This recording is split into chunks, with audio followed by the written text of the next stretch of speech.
किया गया alpha scattering, Hindi में बोलते हैं अल्फा प्रकीर्णन किया गया। अच्छा, अल्फा स्कैटरिंग जब किया गया तो अल्फा स्कैटरिंग में किस प्रकार की किरणों का प्रयोग किया गया, किस प्रकार की किरणें डाली गई उस पर, एटम पर, तो इस पर कौन सी किरणें डाली गई बताएं। अल्फा स्कैटरिंग में किस प्रकार की किरणें डाली गई, जल्दी चैट बॉक्स में लिखें, बताएं। कल भी बताया था हमने ये बात, कौन सी किरणें, अल्फा किरणें, बीमा, अल्फा बीटा गामा किरणें, कौन सी किरणें, गामा। याद करिए, इसमें कौन सी किरणें डाली गई, गामा किरणों का स्कैटरिंग किया गया, गामा किरणें डाली गई। जब गामा किरणें डाली गई तो कैसे पता चला कि इसका अधिकांश भाग होलो है। पहली किरण ऐसी डाली गई, ये सीधा बाहर निकल गई इसके, ठीक है, ये सीधा इसके बाहर निकल गई। ऐसी और भी किरणें इस पर डाली गई, ये सीधा बाहर निकलते जा रही हैं।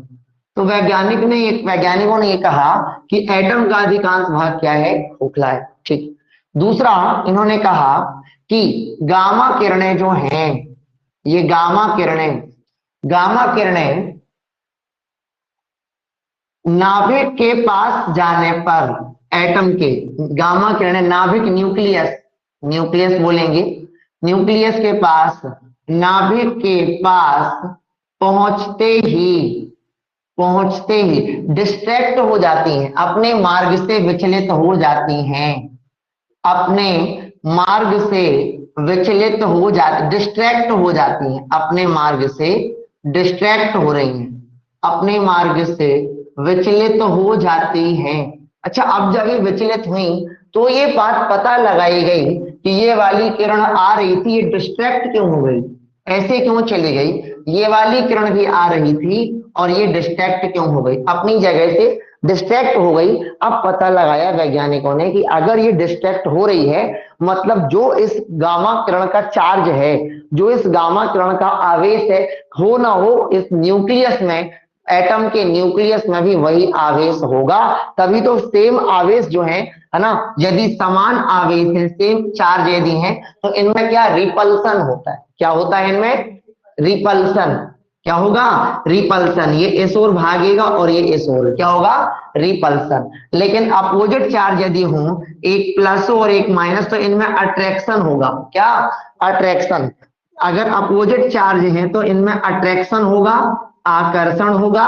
और अगर सेम चार्ज हो, या तो प्लस प्लस हो जाए या तो माइनस माइनस हो जाए, तो इनमें क्या होगा, रिपल्सन होगा। ठीक है, दोनों दूर जाएंगे, यानी क्या होगा, एक दूसरे से ये दूर जाएंगे। ठीक है, रिपल्सन होगा, ध्यान रखिएगा। अब वैज्ञानिकों ने पता लगाया कि यदि गामा किरणों को हम स्कैटर्ड कर रहे हैं, तो अगर ये डिस्ट्रैक्ट हो रही हैं अपने मार्ग से, इसका मतलब कहीं ना कहीं ये हुआ कि जो चार्ज गामा किरणों में है वही चार्ज पक्का इसके न्यूक्लियस में होगा, इसके नाभिक में होगा वही चार्ज।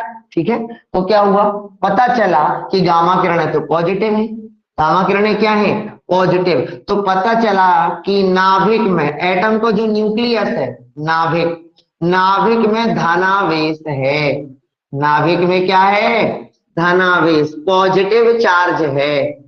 न्यूक्लियस में क्या मिला, पॉजिटिव चार्ज। तो यहां तक आके तो एक बात पता चल गई कि न्यूक्लियस में पॉजिटिव चार्ज है।